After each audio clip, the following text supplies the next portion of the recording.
नकल करने वाली गाय। हाय, मैं कितनी सुंदर हूँ। पूरे गांव में मेरे जैसी सुंदर हूर की परी कोई नहीं है। बेटा, खुद पर इतना घमंड करना सही नहीं है। और ये क्या, कल भी मुझे तुम्हारी कांता काकी की शिकायत आई है। तुम काकी के अंधेपन का मजाक उड़ा रही थी। कितनी बार कहा है तुमसे ऐसा नहीं करते हैं। उफ, कर दिया ना, मेरा सारा मूड खराब। लगता है तुम बुढ़ापे में सटिया गई हो। कितनी बार कहा है जब भी मैं बाहर घूमने जा रही हूँ तो मुझे पीछे से मत टोका करो। दर्पणी अपने माँ बाप की इकलौती औलाद थी और दिखने में बेहद खूबसूरत थी, लेकिन सुंदरता के साथ साथ उसमें कूट कूट कर घमंड भरा था। आँखों पर काला चश्मा, बालों में रंग बिरंगी क्लिप और होठों पर लाल लिपस्टिक लगाकर वो 24 घंटे सजने संवरने में लगी रहती। सुंदर तो वो थी, पर उसकी आदतें बहुत गंदी थी। वो रास्ते में आते जाते हर किसी की लाचारी का मजाक उड़ाती थी। दर्पणी के बूढ़े माँ बाप उसकी इन हरकतों से बहुत परेशान थे। घर पे रोज कोई न कोई पड़ोसी दर्पणी का उल्हारना लेकर जाता था। बेटी दर्पणी, मैं हाथ जोड़कर तेरे आगे विनती करता हूँ। मैं थक चुका हूँ। तुम्हारी वजह से रोज रोज लोगों से माफी मांग मांग कर मजाक उड़ाना छोड़ दो। भगवान न करे कभी खुद पर मुसीबत आई तो कोई पानी देने वाला भी नहीं मिलेगा तुझे। ओ बाबा, अपनी ये पुरानी सीख अपने पास ही रखो। तभी पड़ोसी कांता गाय उनके घर आती है और दर्पणी की माँ को रोता हुआ देखकर कहती है, अरे कल्याणी, रो मत। देख, बुरा न मानना, पर तेरी बेटी हाथ से निकल गई है। इसका एक ही इलाज है, जल्दी इसकी शादी करवा दो, तभी ये सुधरेगी। खबरदार काकी, जो मेरी शादी की बात की, मैं किसी हरी गहरे से शादी करके अपनी खूबसूरती बर्बाद नहीं करने वाली। और अंधी काकी, पहले अपनी आंखें सही करवाओ, फिर जाकर मेरे माँ बाप को मशवरा देना। फिर एक दिन की बात है, दर्पणी रास्ते पर मटकती हुई जा रही थी। तभी उसे गांव के एक बुजुर्ग बैल भोला दादा मिले, जो एक पैर से लंगड़े थे और लाठी के सहारे चल रहे थे। तभी दर्पणी अपना चश्मा उतार कर भोले दादा की नकल उतार कर उनका मजाक उड़ाती है। अरे बूढ़े, जरा संभल के चलो, कहीं ये लाठी टूट गई तो सीधा नाली में जाकर गिर जाओगे। देखो तो कैसे मेंढक की तरह उछल उछल कर चल रही हो। तुमसे अच्छी तो मैं तुम्हारी नकल कर सकती हूँ।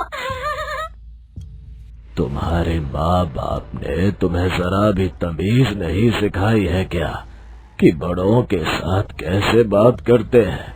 भगवान न करे कभी तुम्हारी टांग भी टूट जाए, तब तुझे इस लाचारी का दर्द समझ आएगा। दर्पणी को अब ये आदत सी हो गई थी सबका मजाक उड़ाने की और बदले में गालियाँ खाने की। दर्पणी तो बूढ़े भोले दादा से गालियाँ खाकर वहाँ से निकल जाती है, पर पेड़ के पीछे मुनमुन, जो भोले दादा की पोती थी, वो सब देख रही थी। ये सब देखकर मुनमुन को दर्पणी पर बहुत गुस्सा आता है और वो अपने दादा को संभालती हुई कहती है, इस घमंडी दर्पणी का घमंड अब तो सर पर चढ़कर बोल रहा है। दादाजी, आप चिंता न करें, दर्पणी को आपका मजाक उड़ाना बहुत भारी पड़ेगा। इसका खामियाजा इसे आज शाम तक ही मिल जाएगा। मुनमुन को दर्पणी पर अब इतना गुस्सा था कि वो उसे सबक सिखाना चाहती थी। वो चाहती थी कि वो उसे ऐसा सबक सिखाए वो दोबारा कभी भी किसी की बेबसी और लाचारी का मजाक न उड़ाए। मुनमुन को अच्छे से पता था कि कुछ समय पहले बल्लू पहलवान दर्पणी को पसंद करता था। बल्लू ने अपने सीधे साधे और बूढ़े माता पिता को दर्पणी के घर रिश्ता लेकर भेजा था, लेकिन दर्पणी ने रिश्ता ठुकरा दिया था और उसी समय बल्लू के माता पिता का बहुत गंदा मजाक भी उड़ाया था और उन्हें धक्का देकर घर से भी बाहर निकाल दिया था। मुझे अच्छे से पता है कि अब तुम्हें कैसे सबक सिखाना है। मुनमुन चुपके से बल्लू पहलवान के घर जाती है। बल्लू उस समय अखाड़े में कसरत कर रहा था। मुनमुन ने पीछे से जाकर बल्लू की पीठ पर एक बड़ा सा गंदा काले रंग का धब्बा लगा दिया और फिर खुद तुरंत वहाँ से भाग गई। लेकिन बल्लू की बुजुर्ग माँ ने धुंधली आंखों से किसी गाय को वो भागते हुए सा देखा था। मुनमुन को अच्छे से पता था कि शक सीधा दर्पणी पर ही जाएगा और इस बात से बल्लू पहलवान भड़क उठेगा, क्योंकि दर्पणी पर बल्लू को पहले से भी गुस्सा आता था, क्योंकि दर्पणी ने उसके माँ बाप के साथ बहुत बदतमीजी की थी। इसलिए वो इस बार दर्पणी को नहीं छोड़ने वाला था। फिर शाम को जब बल्लू कसरत खत्म करके सैर पर जाने वाला होता है कि तभी उसकी माँ ने उसे रोकते हुए कहा, अरे बेटा बल्लू, जरा रुक, बाहर मत जा, सब तेरा मजाक उड़ाएंगे। तेरी पीठ पर किसी ने गंदा सा रंग लगा दिया है।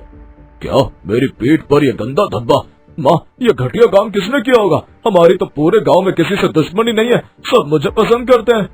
बेटा मेरी आंखें तो कमजोर है, फिर भी मैंने देखा जो रंग लगा कर भागी थी वो एक हट्टी कट्टी गाय जैसी दिख रही थी। कहीं कहीं वो दर्पणी तो नहीं थी? हाँ माँ, उसके अलावा कोई ऐसा गंदा काम नहीं कर सकता। उस दर्पणी की इतनी हिम्मत, पहले मेरे सीधे साधे माँ बाप का अपमान किया और अब मेरी पीठ पर गंदे रंग का धब्बा लगाकर मेरा तमाशा बना रही है। आज मैं उसे छोड़ूंगा नहीं। बल्लू पहलवान हाथ में एक मोटा डंडा लेकर पूरे गांव में दर्पणी को ढूंढने लगा। उधर दर्पणी रास्ते पर खड़ी सहेलियों के साथ गप्पे मार रही थी। तभी बल्लू पहलवान वहां पहुंच जाता है। बल्लू की पीठ पे इतना बड़ा धब्बा देखकर दर्पणी अपनी सहेलियों के सामने फिर से उसका मजाक उड़ाने लगती है। अरे देखो, आ गया बंदर जैसा दिखने वाला पहलवान। ये तो वही है ना जिसने मेरे लिए रिश्ता भेजा था। पहले तो बस बंदर जैसा दिखता था, अब तो इस बड़े गंदे धब्बे के साथ पूरा जोकर लग रहा है। दर्पणी के साथ उसकी सहेलियां भी ठहाके लगाकर बल्लू पर हंसने लगी और उसके मुंह से ये शब्द सुनते ही बल्लू पहलवान का पारा 7वें आसमान पर पहुंच गया। उसे पक्का यकीन हो गया कि ये रंग दर्पणी ने ही लगाया है। दर्पणी, मैंने सोचा था कि तू एक गाय है, इसीलिए मैंने पहले तेरी बदतमीजी बर्दाश्त कर ली। उस समय तेरी जगह अगर कोई बैल होता तो उसी वक्त उसकी चटनी बना देता, लेकिन अब पानी सर से बाहर हो गया, तुझे सबक सिखाना ही पड़ेगा। अरे बल्लू जी छोड़ दो, मैंने तो बस छोटा सा मजाक किया था, मुझे मत मारो। लेकिन बल्लू पहलवान गुस्से में अंधा हो चुका था। उसने डंडा उठाया और दर्पणी की टांग पर जोर से मार दिया। अय्या माँ, मेरी टांग तोड़ दी, बचाओ बचाओ। बल्लू के डंडे से डरकर दर्पणी की सहेलियां भी उसको वहीं छोड़कर दुम दबाकर भाग जाती है। बल्लू के मारने से दर्पणी की टांग टूट चुकी थी। वो जमीन पर पड़ी पड़ी भीख मांग रही थी और दर्द से तड़प रही थी। वहीं पास की झाड़ियों के पीछे छुपी मुनमुन ये सब देख रही थी और मन ही मन मुस्कुरा रही थी। अब पूरा हुआ मेरे दादाजी का अपमान का बदला और साथ ही उनका भी, जिन जिनका दर्पणी तुम्हें मजाक उड़ाया था। फिर अगले दिन की बात है, ना तो दर्पणी के होठों पे लिपस्टिक थी, ना ही आँखों पे चश्मा था। अब उसका घमंड चूर चूर हो चुका था। वो पैर में पट्टी बांधकर लाठी टेकते हुए लंगड़ा लंगड़ा कर चल रही थी। अब उसके अंदर किसी का मजाक उड़ाने की हिम्मत नहीं बची थी। पूरा गांव उसे देखकर हंस रहा था। क्यों दर्पणी, आ गया मजा? कल तक तो दूसरों के लंगड़ाने पर हंसती थी, आज खुद लंगड़ा रही है तो कैसा लग रहा है? भगवान के घर देर है पर अंधेर नहीं, जैसी करनी वैसी भरनी। आप सब गाँव वाले मुझे माफ कर दीजिए, मुझे मेरी गलतियों का एहसास हो चुका है। मैं कान पकड़कर सबसे माफी मांगती हूँ। दर्पणी को अपनी गलती का गहरा एहसास होता है और वो सबसे वादा करती है कि अब से वो किसी की भी लाचारी का मजाक नहीं उड़ाएगी। यदि आप ऐसी कहानियाँ और देखना चाहते हैं तो हमारे चैनल को सब्सक्राइब करें और बेल आइकन पर क्लिक करें ताकि हमारी सारी नई वीडियोस आप सबसे पहले देख सकें।